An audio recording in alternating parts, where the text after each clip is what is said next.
Assalamualaikum. Today we discuss the new topic of economics, that is the degrees of elasticity of demand.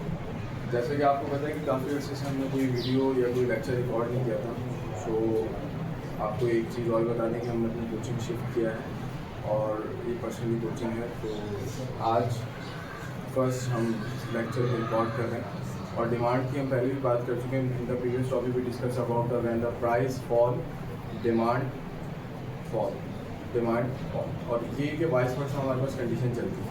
But in this topic में discuss about the degrees of elasticity और demand की तलब के लचक के दर्जात क्या होंगे कि अगर डिमांड को इस तरीके से रखा जाए तो डिमांड का प्राइस और प्रोडक्ट के ऊपर या क्वांटिटी के ऊपर क्या इफेक्ट आए।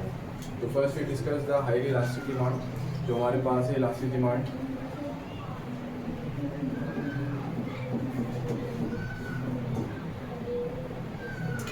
अच्छा, ये आपके पास लिखा गया कि इलास्टिक डिमांड क्या है, ठीक है, तलब की लचकदार डिमांड कहलाती है।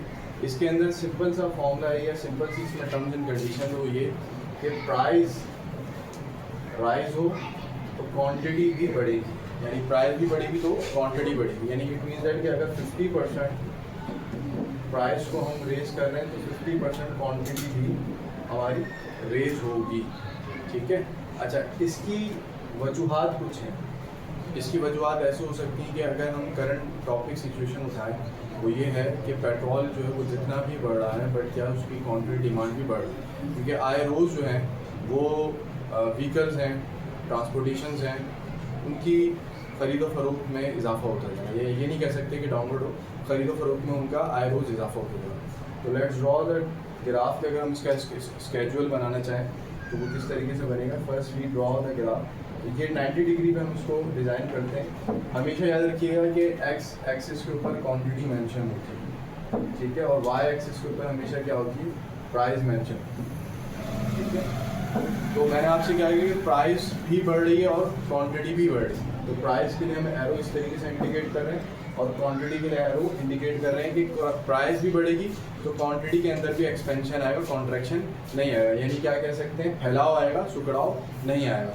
तो जब आप इसको ड्रॉ करेंगे तो ये प्राइस को मैंने एक कंडीशन दी कि प्राइस जब बढ़ रही है तो ये इस टाइप की कंडीशन में आ जाए, ठीक है। प्राइस 50% इंक्रीज और क्वांटिटी ऑल्सो 50% इंक्रीज। तो ये आपको बताया गया। अच्छा, पेट्रोल के अलावा भी बहुत सारी एग्जांपल्स हो सकती हैं जो हालात पे, ठीक है, क्लाइमेट पे, सिचुएशंस के ऊपर क्या होती हैं, लागू होती हैं। तो आई होप सो कि आपको क्लियर है। फर्स्ट में अगर किसी के सवाल हैं तो मुझसे पूछें। जी सर, ये जैसे यहाँ पे 50-50 का रेशो है, यूनिफॉर्म है, क्या ये अलग भी हो सकते हैं? जैसे प्राइस 75% बढ़ रही है और क्वांटिटी 25% बढ़ रही है। बिल्कुल, आपकी बात बिल्कुल सही है कि ऐसी भी कंडीशंस हैं जो आगे फर्दर इसकी टाइप्स ऑफ डिग्रीज या types of degrees of demand के अंदर आएंगे। वो भी डेफिनेटली इसमें दी गई हैं जो हमारे पास मौजूद हैं कि 25% प्राइस बढ़ाएं, 75% प्राइस बढ़ाएं, तो क्वांटिटी 25 या 30% इफेक्ट इसके ऊपर आए।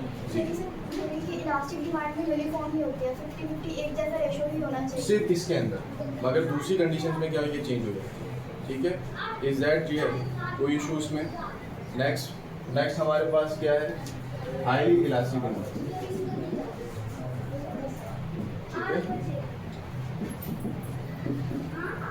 ठीक है। हाईली इलास्टिक डिमांड में क्या है, बहुत ज़्यादा लचकदार,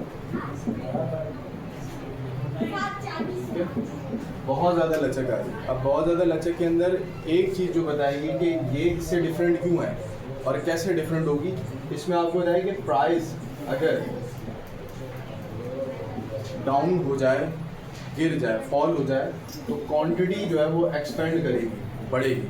ऐसे कह लें कि 20% अगर मैंने प्राइस गिरा दी है तो 50% मेरे पास क्वांटिटी क्या है, बढ़ जाएगी। ऐसा इसलिए है कि हो सकता है कि ऐसी प्रोडक्ट जो कि नहीं चल रही तो उसकी हम प्राइस को डाउन कर दें, या ऐसी प्रोडक्ट जो नहीं चल रही उसकी हम सेल में ले जाएं तो वो गिरने के बाद आफ्टर सेल उड़ जाए, ठीक है। तो इसका स्केड्यूल हमारे पास कुछ इस तरीके से बनेगा।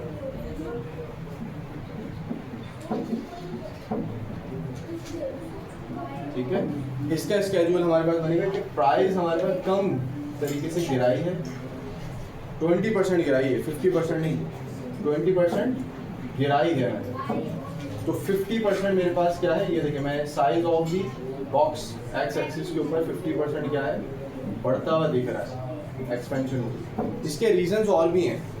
इसका एक रीज़न ये भी हो सकता है कि कोई प्रोडक्ट नहीं चल रही थी, जो भी बताया, सेल हो सकती है, या ये कि सीज़न जा रहा है, चाहे वो फैशन में हो चाहे वो नेशनल सीज़न हो, जब ये जा रहा है तो फिर आपके पास क्या हो सकता है कि आप उस चीज़ को गिरा के फ़ौरन बेचें और न्यू स्टॉक के अंदर लें। Is that clear? Any question? Sir ये डिमांड में तो ऐसा था कि जब प्राइस गिरेगी तो डिमांड बढ़ेगी, तो सर ये इलास्टिक डिमांड में प्राइस भी बढ़ रही है और डिमांड भी बढ़ रही है। देखिए सबसे पहले ही टॉपिक का नाम मेंशन किया है इलास्टिक।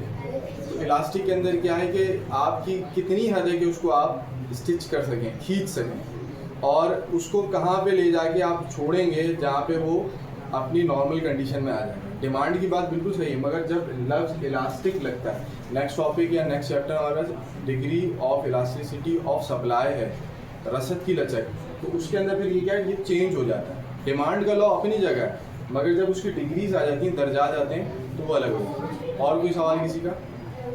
तो आई होप सो कि आपको ये बहुत अच्छे से क्लियर हुआ होगा। इंशाल्लाह नेक्स्ट टॉपिक में इसकी फर्दर 3 टाइप्स को पार्ट 2 में हम डिस्कस करेंगे। Thank you.